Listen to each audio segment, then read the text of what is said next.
विषय समाधि है, जो चेतना की परम अवस्था है।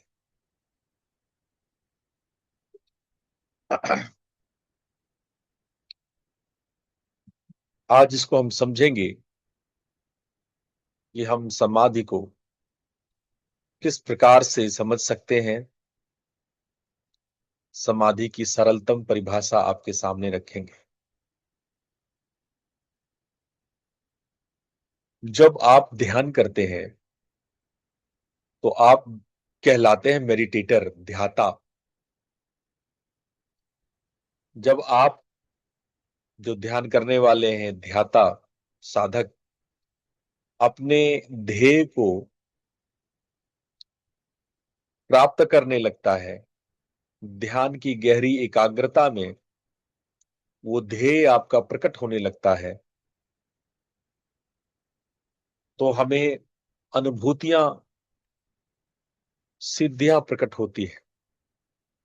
उस दौरान एक क्षण ऐसा होता है कि जब ध्याता, ध्यान और ध्येय ये तीनों एक हो जाते हैं। यदि आपने परफेक्शंस का, सिद्धियों का अपनी साधना में सदुपयोग किया तो संभव है कि आप समाधि को पा लेंगे। मैंने पिछले दिनों आपको बताया था कि आप सिद्धियों का दुरुपयोग भी कर सकते हैं यदि उसको आप ध्यान में न लगाएं। सिद्धियां ध्यान में लगा करके समाधि प्राप्त करने के लिए मिलती है, लेकिन अगर उनका उपयोग, दुरुपयोग कर दें हम और ध्यान में न लगा करके यत्र तत्र लगा दें तो वो व्यर्थ और उसका दुरुपयोग हो जाता है, आपकी साधना भी गिर जाती है। तो साधना से उपार्जित किए हुए, साधना से मिले हुए जो शक्तियां हैं, अगर उसको आप ध्यान में लगा लेते हैं तो संभव है कि ये तीनों एक हो जाएं। ध्याता, ध्यान और ध्येय तीनों एक हो जाएं और उसी अवस्था का नाम समाधि है। इसको आम भाषा में कहा जाए तो जैसे एक नदी समुद्र में मिलके खो जाती है, वैसे ही साधक की चेतना परमात्मा में मिल करके विलीन हो जाती है, तल्लीन हो जाती है। उसी लयता को उसी लयता को कहते हैं समाधि। क्योंकि न मैं न तुम, ये सारे द्वैत मिट जाते हैं और हरि ही बन जाते हैं। जो उपास्य है, जो ध्येय है, वही बन जाते हैं। ऐसे में साधक शिवोहम या ब्रह्म, अहम ब्रह्म अस्मि की बात कहता है। अगर हम विज्ञान की भाषा से इसको समझने का प्रयास करें तो जब मस्तिष्क की सभी विचार तरंगे शांत हो जाती है, ब्रेन वेव्स डेल्टा और थीटा में चली जाती है, सेल्फ अवेयरनेस और ऑब्जेक्ट अवेयरनेस एक हो जाता है, तो ऐसी स्थिति में एक अनकॉन्सियस कॉन्सियस स्टेट डेवलप होता है। जो अनकॉन्सियसली कॉन्सियस होते हैं या कॉन्सियसली अनकॉन्सियस होते हैं, ऐसे स्टेट को हम विज्ञान की भाषा में समाधि कह सकते हैं। तंत्र में इसको हम लोग कहते हैं शिव और शक्ति का मिलन। जब सुषुम्ना नाड़ी में प्राण का ऊर्ध्वगमन होता है तब सहस्रार चक्र का जागरण होता है। सहस्रार चक्र में ज्योति स्वरूप भगवान निरंजन के साक्षात दर्शन होते हैं। ईश्वर के दर्शन से आपका ऑरा सौर मंडलीय हो जाता है और आप समाधि में प्रवेश कर जाते हैं।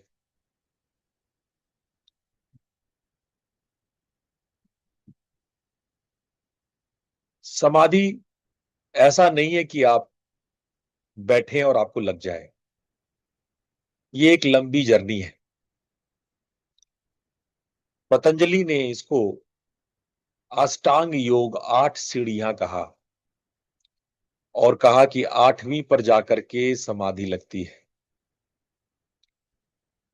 जब आप अपने जीवन में अहिंसा, सत्य, अस्तेय, अपरिग्रह, ब्रह्मचर्य इत्यादि का नींव रखते हैं,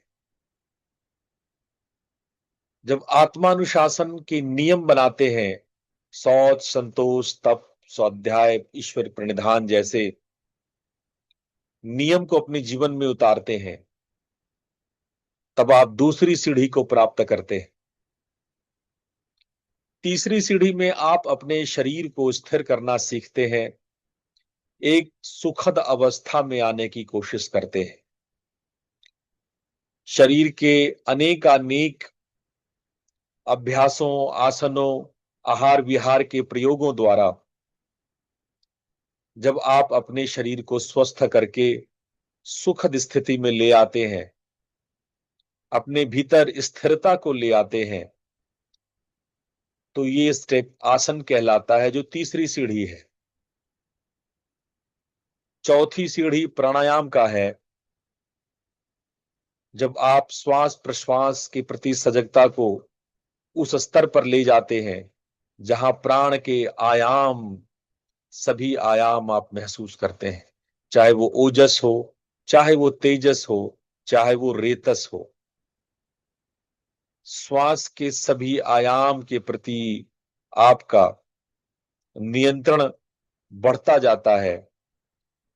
न केवल प्राण शुद्धि होती है, भूत शुद्धि होती है, तत्व शुद्धि होती है, बल्कि आपके भीतर में एक विशिष्ट अनुशासन उत्पन्न होता है।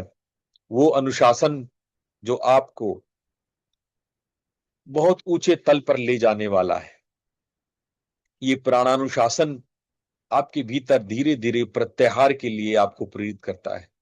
प्रत्याहार वो पांचवी सीढ़ी है जिसमें आप भीतर की ओर उन्मुख होते हैं, आप इंटरनलाइज होते हैं, अपनी इंद्रियों को भीतर की तरफ मोड़ते जाते हैं। जैसे कि कछुआ अपने पैर और सिर को अपने कवच में घुसा लेता है, छिप जाता है, वैसे ही आप धीरे धीरे आप अपने ही भीतर में विलीन होते चले जाते हैं। समाधि की यात्रा भीतर से होती है। समाधि की यात्रा जो है वो आपको कछुए की भांति सभी इंद्रियों को मोड़ करके अपने ही भीतर, अपने ही अंतरात्मा में, अपने ही स्पेस में, अंतराकाश में प्रवेश कर जाने में होता है। और यहीं से शुरू होता है अंतरंग योग। इन पांचों अवस्थाओं में स्थिति बहिरंग की होती है, लेकिन छठी अवस्था धारणा में जाते ही आपकी यात्रा अंतरंग हो जाती है। मोह को कहां कहां ढूंढे बंदे, मैं तो तेरे पास में। आज तक आपने संसार में यहां वहां मंदिर मस्जिद गुरुद्वारों में घूमते रहे, पर ये क्या, ये गुरुद्वारा तो आपके भीतर ही था, ये मंदिर तो आपके भीतर ही विराजमान था। मोह को कहां कहां ढूंढे बंदे, मैं तो तेरे पास में। अपने ही भीतर वो असीम क्षमता छुपाए बैठे हैं, उसका पता भी तब चलता है जब प्रत्याहार को पार करके हम अंतरंगता में प्रवेश करते हैं। उस अंतरंग भूमि में जब हम अपने मन को किसी बिंदु पर टिकाते हैं, तो ये एकाग्रता धीरे धीरे धीरे हमें उस ध्येय में, उस लक्ष्य में विलीन करता जाता है। और ये विलीन धीरे धीरे ध्यान, और ध्यान की जब निरंतर एकाग्रता, निरंतर प्रवाह बनी रहती है, तो यही प्रवाह हमें समाधि की ओर ले जाती है, जब दृष्टा और दृश्य दोनों का विलय हो जाता है। और यही समाधि आपको परम लक्ष्य की प्राप्ति कराता है। यही समाधि आपको जीवन का उद्देश्य पूर्ण कराता है। जिस जीवन को लेकर के आप पैदा लिए, जिस जीवन में सुख दुख की अनुभूति करते हैं, उसी का अंतिम उद्देश्य पूर्ण होता है जब आप समाधि को प्राप्त करते हैं। पतंजलि ने समाधि को दो भाग में विभाजित किया, संप्रज्ञात समाधि और असंप्रज्ञात समाधि, जिसको हम सबीज और निर्बीज भी कहते हैं। संप्रज्ञात मतलब बीज सहित, और असंप्रज्ञात मतलब बीज रहित, जिसमें बीज भी ना हो, जिसमें बीज दग्ध हो जाए, दग्ध बीजम, बीज जल के राख हो जाए, उसमें उर्वरता खत्म हो जाए, उसमें अंकुर होने की क्षमता खत्म हो जाए। क्योंकि यदि बीज होगी तो सृष्टि होगी, और आप बार बार आवागमन में मनुष्य इत्यादि जीवों जन्मों में फंसेंगे। तो कोई ना कोई आलंबन जब बना रहेगा, कोई ना कोई सपोर्ट, कोई ना कोई वासना, कोई ना कोई इच्छा, कोई ना कोई विकार बना रहेगा, तो आप बार बार सृष्टि करते रहेंगे। और जब उन इच्छाओं की पूर्ण रूप से समाप्ति हो जाती है, बीज को यदि आप तवे में भून लें तो भूनने से क्या होगा, बीज जो है वो कभी अंकुर को जन्म नहीं देती है। तो उसको कहते हैं असंप्रज्ञात समाधि, निर्बीज समाधि, जो केवल शुद्ध विशुद्ध चेतना रह जाता है, जिसमें केवल अनुभव करने वाला और अनुभव दोनों का एक मिश्रण रह जाता है। जैसे इसका उदाहरण मैं आपको दूं तो दीपक की लौ को देखते देखते आप जब इतना डूब जाते हैं कि लौ और आप एक हो जाते हैं, तो ये समाधि की अवस्था संप्रज्ञात समाधि कहलाती है। इसी को बाद में वितर्क, विचार और आनंद, अस्मिता में विभाजित किया गया। लेकिन जैसे कि आप गहरी नींद में हैं, आप नहीं जानते कि आप सो रहे हैं, लेकिन समाधि में जब आप पूरी तरह से जागृत होते हैं और आपको पता है कि आप सो रहे हैं, तो ऐसी अवस्था असंप्रज्ञात की होती है। वैसे तो असंप्रज्ञात के बारे में बताना बहुत मुश्किल है, बहुत कठिन है, अनिर्वचनीय है। निर्बीज निर्विकल्प समाधि को शब्दों में बताया नहीं जा सकता।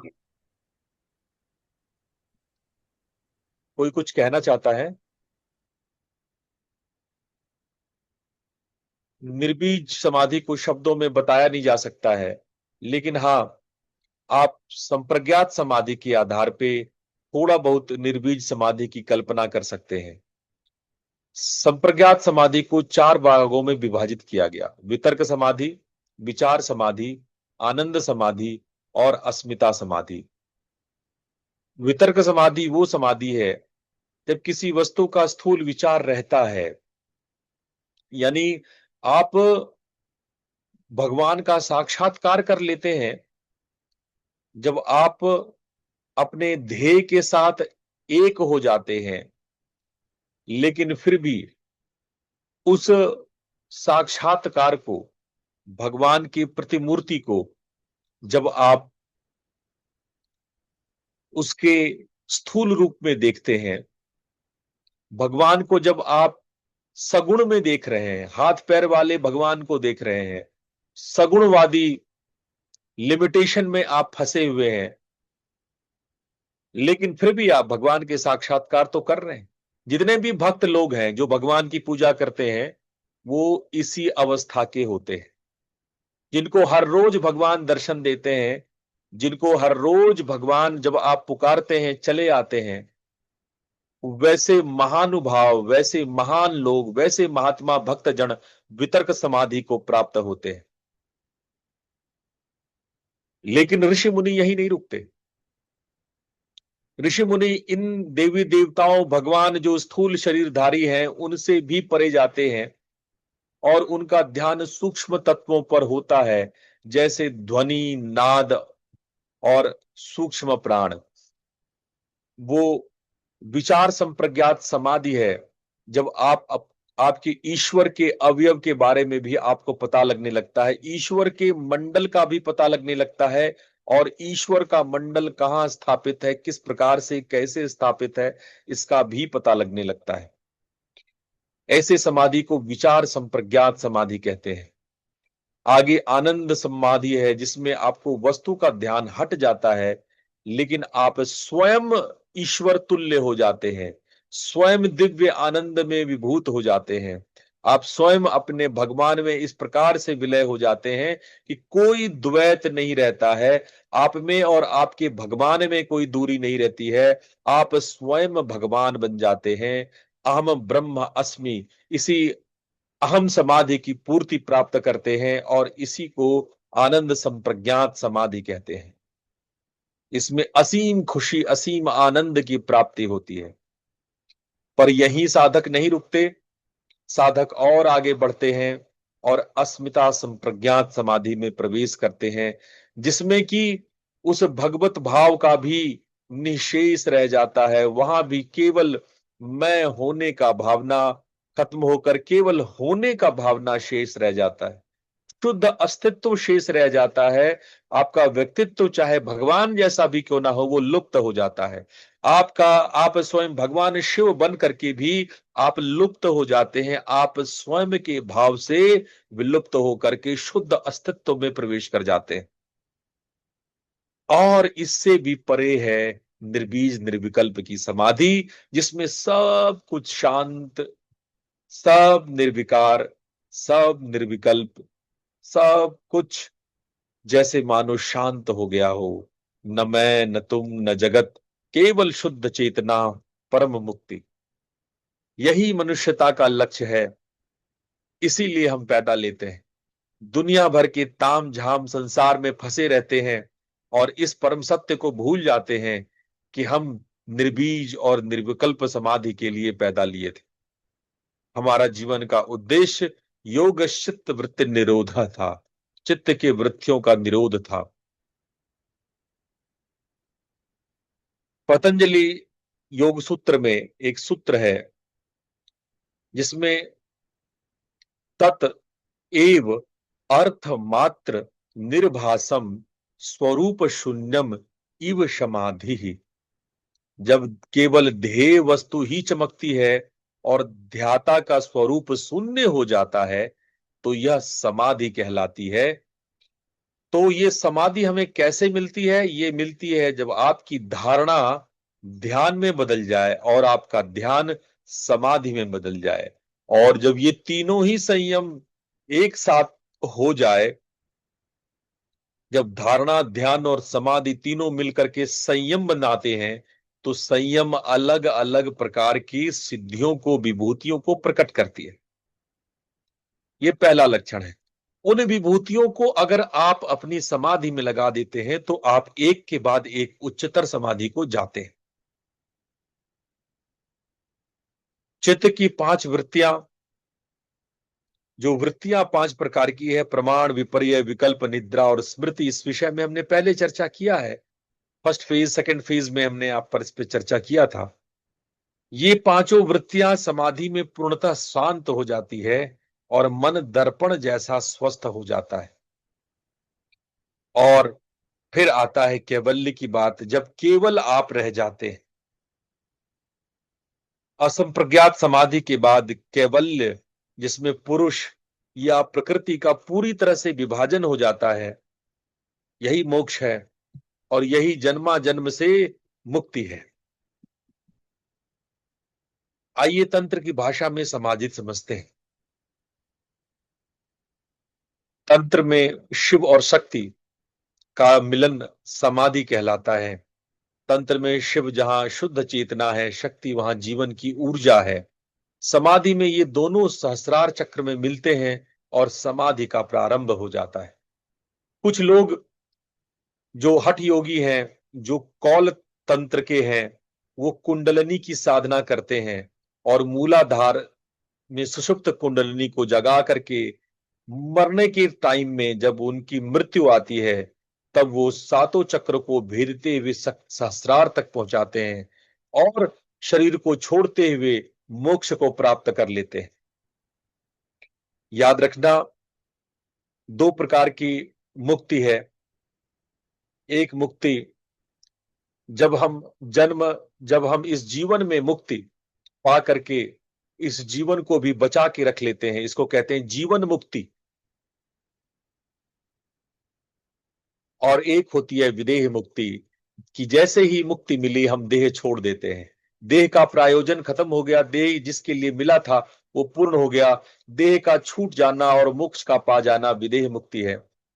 तो कुंडलिनी साधना विदेह मुक्ति है। कुंडलिनी साधना से देह की मुक्ति हो जाती है, आप विदेह हो जाते हैं। इसीलिए मरने के समय में कुंडलिनी साधना की जाती है। वही समाधि का वो रूप, जब आप जीवन मुक्त को प्राप्त हो, जीवन को ऐसा जीवन प्राप्त हो जहां शिव और शक्ति का एकारूप अर्धनारीश्वर रूप को आप प्राप्त कर ले, तो इसे जीवन मुक्ति कहते हैं। एक तीसरी अवस्था जिसे महाभाव या भैरव समाधि कहते हैं, ये अत्यंत तीव्र भक्ति या शक्तिपात से अचानक होने वाली समाधि को कहते हैं। जब किसी वजह से गुरु आपको शक्तिपात करके आपको एक विचित्र अवस्था में ले आता है, जिस अवस्था की प्रकृति को आवश्यकता होती है, गुरु उसकी उपयोगिता समझते हैं। चेतना की इस अवस्था को महाभाव या भैरवी समाधि कहते हैं।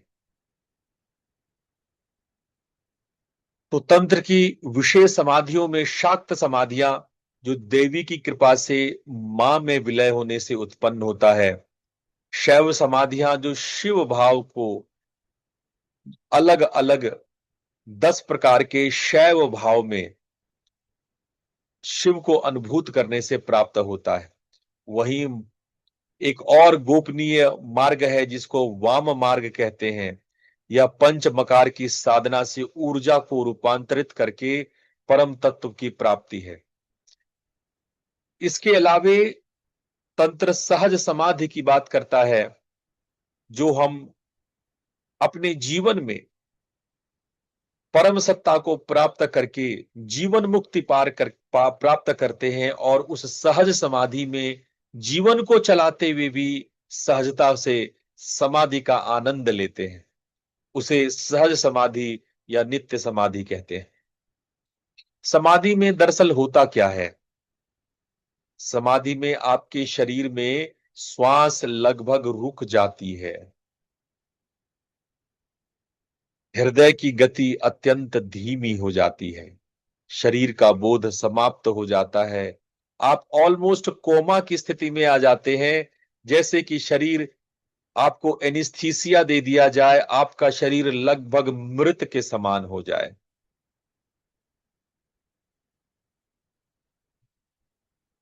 दूसरा, लेकिन हां, ध्यान रहे, समाधि में आपके जो स्वचलित कार्य है, समाधि में आपके पंच उप प्राण कार्यशील होते हैं। प्राण कार्यशील नहीं होते, लेकिन पंच उप प्राण कूर्म, कीकर, देवदत्त, धनंजय ये कार्य करते रहते हैं।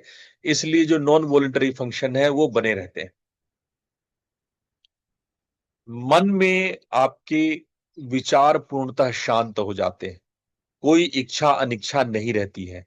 न समय का बोध रहता है, न किसी प्रकार का भय चिंता रहता है। आप पूर्ण निर्भय और निश्चिंत हो जाते हैं। आपकी बुद्धि में तर्क लुप्त हो जाता है, बल्कि प्रज्ञा जागृत हो जाती है। सत्य का साक्षात्कार होता है। आप किसी वस्तु के उसके एलिमेंटल स्टेट में, यानी कि उसके इलेक्ट्रॉन स्टेट में देखते हैं। किसी भी वस्तु को ऊर्जा और ऊर्जा से परे की स्थिति में देख पाते हैं। भूत और भविष्य सब कुछ लीनियर के बजाय पैरेलल हो जाता है। आप एक ही साथ समस्त जन्मों को देख सकते हैं। एक ही साथ समस्त आयु में जी रहे होते हैं। आपकी चेतना में अनंत विस्तार होता है। आप मैं और ब्रह्म सब एक कर लेते हैं। आप परम आनंद सत्ता में प्रवेश कर लेते हैं। स्वयं में सबको देखते हैं और सब में स्वयं को देखते हैं।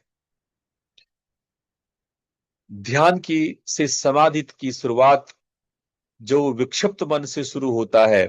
जब आप शुरुआत में गुरु के पास आते हैं, रेगुलर साधना के लिए गुरुजी आपको सत्संग कराते हैं, सेवा कराते हैं और ध्यान की दीक्षा देते हैं। वो विक्षिप्त मन जो इधर उधर भटकता रहता है, वो धीरे धीरे एकाग्र होने लगता है।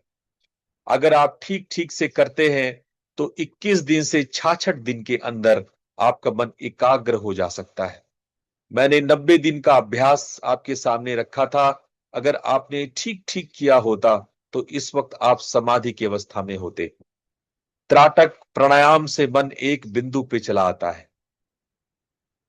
तीसरे चौथे महीने आप धारणा में उतरने लगते हैं। मन एक ही विषय पर 12 सेकंड से ज्यादा टिकने लगता है। और जब 3 से 6 महीने में ध्यान को उपलब्ध होने लगते हैं, तब 12 धारणाएं मिलकर ध्यान बन जाता है। यानी 12-12 सेकेंड्स का ध्यान, जब 144 यानी 2 मिनट का ध्यान आपका 6 महीने में लगने लगता है। 3 से 6 महीने में आप 2 मिनट का ध्यान करने लगते हैं। और यही धीरे धीरे आगे समाधि को प्रवेश करता है। समाधि में मन पूर्णतः शांत हो जाता है। चेतना की भी 5 परतें हैं। जागृत, स्वप्न, सुषुप्ति, तुरीय और तुरीयातीत। समान जागृत अवस्था में पांचों इंद्रियां सक्रिय रहती हैं और बाहरी जगत का संपर्क बना रहता है। वास्तव में हम बाहर की ओर होते हैं और भीतर सो रहा होता है। जबकि स्वप्न की अवस्था में आप नींद में सपने देखते हैं, मन की अपनी, बाहर तो सो जाता है लेकिन भीतर आप एक जगत को क्रिएट कर लेते हैं, सपनों को क्रिएट आप भीतर कर लेते हैं। सुसुप्ति अवस्था में बाहर भी सो रहे होते हैं और भीतर भी सो रहे होते हैं। ऐसी गहरी नींद जिसमें सपना भी नहीं है, बाहर भी जगत नहीं है और भीतर भी जगत नहीं है, शुद्ध विश्राम की अवस्था है, अज्ञान की अवस्था है। और इसी के बाद जब आप अपने भीतर में ज्ञान को उत्पन्न कर लेते हैं, सजगता को उत्पन्न कर लेते हैं, जागृत को उत्पन्न कर लेते हैं अपने भीतर में, तो उस अवस्था को तुरीय या समाधि कहते हैं, साक्षी चेतना कहते हैं। ये तीनों अवस्थाओं का, जागृत, स्वप्न और तुरीय का, ये दृष्टा होता है। और जब ये इससे भी परे जाकर आप निर्विकल्प समाधि, निर्बीज समाधि में प्रवेश करते हैं, तो ये परम समाधि तुरीयातीत कहलाती है। आधुनिक विज्ञान की भाषा में हम समझें तो गामा वेव जो 40 हर्ट्ज का होता है, समाधि में वो प्रकट होने लगता है। कोर्टिसोल की भारी कमी होने लगती है। अगर हम ईईजी स्टडी की बात करें, जो 50 से ज्यादा वर्षों में एनआईएमएच में, निमहंस में और हार्वर्ड में इसका प्रयोग होता रहा है, अभी भी हो रहा है, आज के प्रेजेंट डेट में भी हो रहा है। इसमें तिब्बतियन मॉन्क्स का, इंडियन योगीज का लगातार EEG studies, gamma brain waves पे स्टडी हो रहा है। और एक extraordinary synchronisation brain waves में देखा गया, गामा वेव्स में देखा गया। इसमें रिचर्ड डेविडसन का नाम आता है, जिसने हार्वर्ड में यह सिद्ध किया। एफएमआरआई में डिफॉल्ट मोड नेटवर्क डीएमएन की एक्टिविटी लगभग 0 हो गई। ये कहा जाता है कि आपके अहंग का विलय हो गया, pre frontal cortex super active हो जाता है, आपका जो ये वाला एरिया है वो सॉफ्टर होने लगता है। श्वास 2 से 3 साइकिल्स पर मिनट होने लगती है। O2 का कंजप्शन 17% कम हो जाता है। मेटाबॉलिक रेट 64% कम हो जाती है और हाइबरनेशन जैसी अवस्था में आप आ जाते हैं। आपका टेम्परेचर स्टेबल हो जाता है और बॉडी बिल्कुल स्टेबल हो जाती है और ऐसा लगता है जैसे कि आपको कोई बर्फ में बंद करके, जैसे सब्जियों को बर्फ में स्टोर हाउस में सुरक्षित कर देते हैं ना, वैसे ही आप स्टोर हाउस में किसी ऐसे बर्फ के, किसी ऐसे स्टेट में, कंडीशन हाइबरनेटिंग मोड में आप चले जाते हैं। डॉक्टर हर्बर्ट बेंसन का कहना है, जिन्होंने हार्वर्ड मेडिकल स्कूल में बहुत लंबे समय तक समाधि पर प्रयोग किया है, वो रिलैक्सेशन रिस्पॉन्स का एक उच्चतम रूप की बात करते हैं, जिसमें स्ट्रेस हार्मोन्स बिल्कुल शून्य की अवस्था में होती है। और वो ये भी बताते हैं कि इस अभ्यास में लोगों का इम्यून सिस्टम स्ट्रांगेस्ट हो जाता है। समाधि की प्राप्ति के लिए बहुत सारे मार्ग हैं। यहां मैंने 6 मार्गों का वर्णन किया है, जिसमें भक्ति मार्ग, ज्ञान मार्ग, राजयोग, तंत्र मार्ग, क्रिया योग और सहज समाधि। भक्ति मार्ग जहां आपको भक्ति, वितर्क संप्रज्ञात समाधि को पाने लेने लायक बना देता है। आप निचली समाधि भक्ति से पा सकते हैं। और भक्ति योग, जितने गहरी प्रेम भक्ति कि मैं का भाव मिट जाए, जैसे मीरा, चैतन्य महाप्रभु, रामकृष्ण जैसे लोग भक्ति मार्ग से चलकर वितर्क संप्रज्ञात समाधि को पा लेते हैं। और यदि गुरु कृपा रही तो वो आगे की समाधियों के लिए भी बढ़ जाते हैं। ज्ञान मार्गी लोग अहम ब्रह्मास्मि, निरंतर विचार विमर्श में, नेति नेति, मैं ये भी नहीं, मैं ये भी नहीं, शंकराचार्य के मार्ग से आगे बढ़ते हुए वो वितर्क और विचार संप्रज्ञात समाधि को पा लेते हैं। राजमार्ग के पतंजलि योग सूत्र ने 8 स्टेप के बाद स्टेप बाय स्टेप समाधि को पाने की क्रमबद्ध और वैज्ञानिक तरीका बताया। उस मार्ग से हम आगे चलें तो हम उच्चतर स्थिति समाधि में पा सकते हैं। तंत्र मार्ग जिसमें कि हम मंत्र, यंत्र, मुद्रा, बंद, चक्र, कुंडलिनी इत्यादि के मार्ग से, चाहे कौल मत हो, चाहे समय मत हो, चाहे आप शाक्त तंत्र की साधना करें या शैव तंत्र की साधना करें, ये शक्तिशाली, हाँ निश्चित रूप से कठिन होता है पर अत्यंत शक्तिशाली। ये आपको परम अवस्था में ले जाने वाली तंत्र मार्ग है। तंत्र की ऊंचाई वहां तक है जहां तक किसी की नहीं है। तंत्र सर्वश्रेष्ठ मार्ग है। वो उस ऊंचाई तक पहुंचा सकता है जहां न भक्ति, न ज्ञान, न राजयोग, न क्रिया योग, न सहज समाधि, कहीं जो कहीं नहीं कोई नहीं पहुंचा सकता, वो तंत्र पहुंचा सकता है। लेकिन तंत्र अपने गुरु के माध्यम से, समर्थ गुरु के माध्यम से करना चाहिए। इसके अलावा क्रिया योग भी आपको सहस्रार चक्र तक पहुंचा सकता है और सहज समाधि तो गुरु कृपा से ही संभव है। इस प्रकार से हम महासमाधि के लिए प्रवेश कर सकते हैं, जिसके बारे में रामकृष्ण परमहंस कहते हैं, मां काली के दर्शन होते ही मैं बाह्य जगत से पूर्णतः अनजान हो जाता, घंटों कभी कभी दिनों उसी अवस्था में रहता, लोग समझते कि मैं मर गया। रमन महर्षि के बारे में कहूं, जिन्होंने सहज और नित्य समाधि की बात की, 16 वर्ष की आयु में मृत्यु का भय आया, मैंने देह को मरने दिया और देखा कि मैं मरा नहीं। तब से वह जागृति कभी गई नहीं। यही सहज समाधि है। योगानंद परमहंस, जिन्होंने क्रिया योग की दीक्षा दी, क्रिया योग की समाधि बताई, वो कहते हैं कि अचानक ऊर्जा का एक प्रवाह रीढ़ के ऊपर से उठा, पूरा ब्रह्मांड मेरे भीतर था, मैं हर वृक्ष हर तारे में स्पंदित था, शरीर की कोई सीमा न थी। इस प्रकार से आप देख रहे हैं कि लोगों ने अपने भाव से इस समाधि की बात कही है। समाधि की क्या क्या लक्षण आपके भीतर हो सकते हैं? समाधि से पहले आपको अनायास आनंद की लहरी उठने लगती है। शरीर में आपके इलेक्ट्रिसिटी दौड़ने लगती है। आप किसी को छुएंगे तो करंट लगने लगेगा दूसरों को। दूसरे आपको छू नहीं सकते, दूसरे आपके साथ सो नहीं सकते, दूसरे कोई भी व्यक्ति आपको स्पर्श नहीं कर सकता। आपके शरीर में विद्युत प्रवाह होने लगता है। आपको दूर दूर की बाहर की आवाजें आपको दूर दूर से आती हुई समझ में आने लगती है और भीतर की आवाजें, नाद की ध्वनि आपको ध्वंकृत होने लगती है। आप भीतर की आवाजों को सुनने लगते हैं। श्वास अपने आप धीमी होते होते रुकने लगती है और घंटों घंटों श्वास रुकी रहती है। धीरे धीरे आप उच्चतम नाद में और प्रकाश में प्रवेश करने लगते हैं।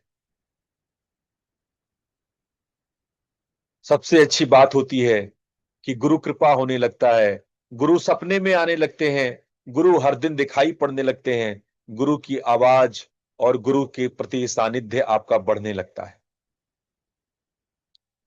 समाधि के दौरान शरीर का कोई बोध नहीं होता, लगभग शून्य जैसी अवस्था होती है। आप 10-12 दिन बैठ जाते हैं एक ही पोस्चर पे, एक ही जगह पे लगातार, न आपको पता चलता है न समय का पता चलता है। आप असीम प्रकाश से भर के नादानुसंधान में उतर आते हैं और शून्य में प्रवेश कर जाते हैं। निचली समाधियों को प्राप्त करने के बाद जब आप उठते हैं तो अद्भुत शांति और ताजगी उत्पन्न होती है। आप सब में स्वयं को देखने लगते हैं और स्वयं में सबको देखने लगते हैं। निर्भयता और निश्चिंतता व्याप्त हो जाती है। वाणी और भाव बदल जाते हैं। कुछ मिथ्स हैं, कुछ ऐसी चीजें हैं जो लोग समाधि को लेकर के कुछ ऐसी धारणाएं, मिथ बना के रखते हैं। कुछ लोग सोचते हैं समाधि केवल हिमालय में होती है, लेकिन समाधि तो घर में भी हो सकती है। रमन महर्षि का तो घर में हुआ था। कुछ लोग कहते हैं कि समाधि के बाद जीवन नहीं चलता, लेकिन विवेकानंद, योगानंद जैसे लोग तो समाधि के बाद भी जीते हैं। हाँ, कुंडलिनी योग के बाद कोई जीवित नहीं रह सकता। कुंडलिनी के बाद मृत्यु ही शेष होता है। ऐसी समाधि को हम लोग विदेह समाधि कहते हैं। समाधि सिर्फ गुरुओं के लिए, साधुओं के लिए है, ऐसा नहीं है। सत्य बात तो यह है कि हर एक गृहस्थ समाधि को प्राप्त कर सकते हैं, और वैदिक प्रथा भी यही है कि हर एक गृहस्थ समाधि को प्राप्त करे। समाधि जीवन में क्या लाभ है? सबसे बड़ा लाभ तो हम इसी उद्देश्य से पैदा लेते हैं। मेरे जीवन का, हमारे सबके जीवन का उद्देश्य ही यही है कि समाधि को, इसी उद्देश्य से हमारी पैदाइश है।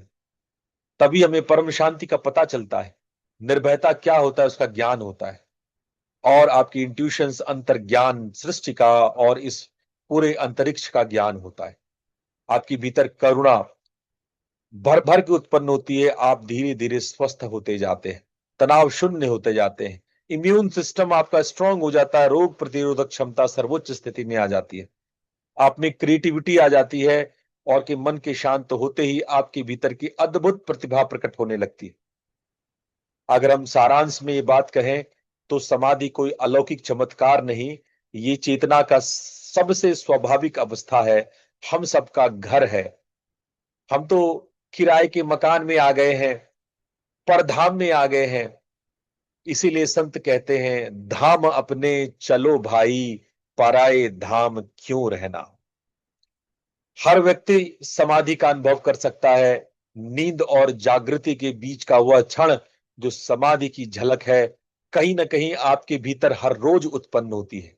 क्योंकि हम बेहोश में उसको जीते हैं, इसलिए हमें पता नहीं है। समाधि तो हम सबके जीवन में वैसे कुछ क्षण के लिए होता ही है। अब तो विज्ञान भी इसको स्वीकार कर रहा है, नाना प्रकार के ईईजी, एफएमआरआई टेस्ट, न्यूरोसाइंस इस बात को प्रूव कर रहा है। मार्ग अनेक है, लेकिन लक्ष्य एक है। आपकी चाहे भक्ति योग से आगे बढ़े, ज्ञान योग से आगे बढ़े, मंत्र योग से आगे बढ़े या तंत्र योग से आगे बढ़े, आप अंत में धीरे धीरे समाधि की ओर उच्चतर पर उच्चतर चलते जाते हैं। इसीलिए अभी और यहीं से शुरुआत करें, मन में संकल्प करें, श्वास को देखना, जानना, अपने प्रति दृष्टा भाव को विकसित करना शुरू करें, और धीरे धीरे आप देखेंगे कि आप धीरे धीरे समाधि में विलीन होते जा रहे हैं। आज हम ना सिर्फ इस सत्र को समाप्त कर रहे हैं, कल से रिवीजन में उतरेंगे। उससे पूर्व दो तीन बातें मैं आपसे करना चाहता हूं। गुरु पूर्णिमा में आप आए, आप सब यदि हमारे सभी 107 गुरुओं का आशीर्वाद प्राप्त करना चाहते हैं, जो मैंने अब तक 90 सत्रों में आप लोग को बताया, समाधि से लेकर के जीवन के हर एक मूल्य के प्रति आपकी जीवन में उतरे, तो वैसा आशीर्वाद आप गुरु पूर्णिमा में पा सकते हैं। मैं थोड़ी देर के लिए अपनी टीम को यहाँ पे आमंत्रित करूंगा कि वो गुरु पूर्णिमा के विषय में बताएं। अगर प्रतीक जी सुन रहे हो, प्रतीक जी यहाँ हैं? जी गुरु जी। आप प्रणाम बताएं। गुरु जी। हाँ श्रीवास्तव जी, आप भी बताएं। आप लोग जरा गुरु पूर्णिमा के प्रोग्रेस के विषय में बताएं। जी गुरु जी। गुरु जी, पहले तो मैं I am deeply grateful for you for such A enduring guidance and the unwavering presence in our life, and which act as a compass in our life for the personal and the professional life, Guru ji. And it has given the clarity in the perspective. So now, Guruji, we are moving towards the Guru Purnima, Guruji, and we know each one of us are putting our best effort to make it diligently and be successful. And Guruji, the हम लोग ने ये जोरा का Buddha was selected because seeking the everybody's advice and the consensus on this, that will host this time in Delhi. And definitely organizing such an event, we require a lot of efforts towards the physical efforts, the financial efforts, administrative efforts. And so we are requesting our group to contribute effectively on this and make this event successful. And we are finding that some of us are not able to register. So we are open here. Seva Samiti is open for any help or assistance towards this. And now I hand over to Prateek ji. प्रतीक जी। सभी को नमस्कार। जैसा श्रीवास्तव जी ने कहा कि हाँ, प्रतिवर्ष हम लोग गुरु पूर्णिमा का कार्यक्रम करते हैं बड़े जोश खरोश से, पूरी निष्ठा भाव से। सारे जो शिष्य मंडली है और भी नए नए लोग जुड़ते हैं और इस कार्यक्रम को सार्थक बनाने का, सफल बनाने का प्रयास करते हैं। हमारा उद्देश्य यही रहता है कि जो गुरु पूर्णिमा का जो कार्यक्रम है उसका लाभ सिर्फ हमें स्वयं को ही नहीं, हमारे परिजन, हमारे मित्र, हमारे सहपाठी, सहकर्मी, सब लोगों को उसका लाभ प्राप्त हो। इसीलिए हम इसकी जानकारी को सभी के साथ साझा करते हैं। ये हमारे लिए बड़ा भाग्यशाली है हम लोग के 90 दिन तक हम लोग सब एक परिवार की तरह साथ में जुड़ के और ये पूरे सत्रों को हमने साथ में सीखा, जाना, इसके प्रति जिज्ञासा रखी, अपने प्रश्न पूछे, उत्तर पाए। गुरुदेव ने बड़े ही सहज तरीके से, सुंदर तरीके से, जितनी सरलता से हमें जीवन जीने की शैली है, उसको सिखाया। तो इसको हम दैनिक जीवन में हमारे अभ्यास कर रहे हैं, प्रयास कर रहे हैं कि धीरे-धीरे करके हम लोग इन सभी सिद्धांतों के ऊपर हमारी दिनचर्या को स्तंभित कर पाए। परंतु गुरु के समकक्ष आकर कोई अगर लाभ प्राप्त इसकी गति को अगर बढ़ा सकते हैं तो वो गुरु के समकक्ष आकर ही संभव हो पाता है। ये मैंने अपने जीवन में अनुभव किया है और यही बात मैं सभी से कहता हूँ और आप सभी से भी कहना चाहूँगा कि अगर आपके लिए संभव है दिल्ली आन पाना और इस कार्यक्रम को गुरुदेव के साथ, भले ही वो 2 दिन, वो 48 घंटे, वो 50 घंटे जो हम लोग साथ में बिताएँगे, वो जो हमारा मंडली साथ में हम लोग बैठेंगे, साथ में साधना करेंगे, अभ्यास करेंगे, ये एक अद्वितीय अनुभव होने वाला है। तो इस अनुभव का लाभ ज़रूर उठाना चाहिए। मैं तो अपने परिवार के साथ आ रहा हूँ और आप लोग भी प्रयास करिए, अगर आपके लिए संभव हो, तो मुझसे, श्रीवास्तव जी से या अगर आपके गुरुजी का नंबर है आपके पास, आप किन्हीं से भी, हम में से किसी से भी संपर्क कर सकते हैं, जानकारी प्राप्त कर सकते हैं, अपने टिकट्स बुक कराकर और आप आ सकते हैं। तो यही एक विनम्र अनुरोध है कि अगर संभव है तो ये 28 और 29 जुलाई ज़रूर प्रयास कीजिएगा आने का। धन्यवाद जी। धन्यवाद प्रतीक। इस प्रकार से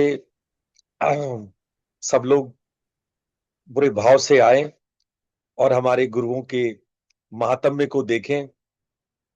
मैं ये कह सकता हूं कि उस दिन कुछ न कुछ मैं चमत्कार आपके जीवन में करूंगा। कोई न कोई ऐसी बात होगी जो आपके जीवन में अद्वितीय है। ऐसा कुछ मुझे भीतर से प्रेरणा है, मेरे गुरुओं का आशीर्वाद है। आगे क्लास चलता रहेगा। अगले 4 दिन हम लोग रिवीजन करेंगे। मैं सभी फेज का रिवीजन करूंगा और याद रखना संडे के दिन आपका क्लास है। इस संडे आप क्लास लोगे और 2-3 मिनट में नाम पुकारूंगा सबका, मैंने नाम लिख लिया है। सबको आना है और सबको 2-3 मिनट कुछ बोलना है कि वो इस 90 दिन के अभ्यास में क्या क्या सीखे, कैसे कैसे सीखा, क्या अनुभव रहे। तो आज इतना ही, कल फिर मिलते हैं, कल 6 बजे फिर मिलेंगे। आप सबको प्रणाम। गुरुजी 28 को हाँ तो जी। अपना वहां से दिल्ली पे होना है ना प्रोग्राम, 28 को तो हाँ, वही तो वही फिर प्रोग्राम उसकी। हाँ जी, तो फिर हम ये तो नहा धो के वहां पहुंचने की तैयारी करेंगे। इसमें अपने अपने अनुभव बताने का तो नहीं हो पाएगा ये ना। ये 28 जुलाई का प्रणाम है। ये तो अभी तो अच्छा जून अच्छा, चल हाँ रहा है ना। हाँ हाँ हाँ, ठीक है ठीक है। हाँ हाँ, महीने में कंफ्यूज हो गया। ये अभी जून है, वो अगले महीने जुलाई की बात है ना। ठीक है, चलिए प्रणाम। प्रणाम गुरु जी। प्रणाम गुरु जी। प्रणाम गुरु जी। प्रणाम गुरु जी। प्रणाम गुरु जी।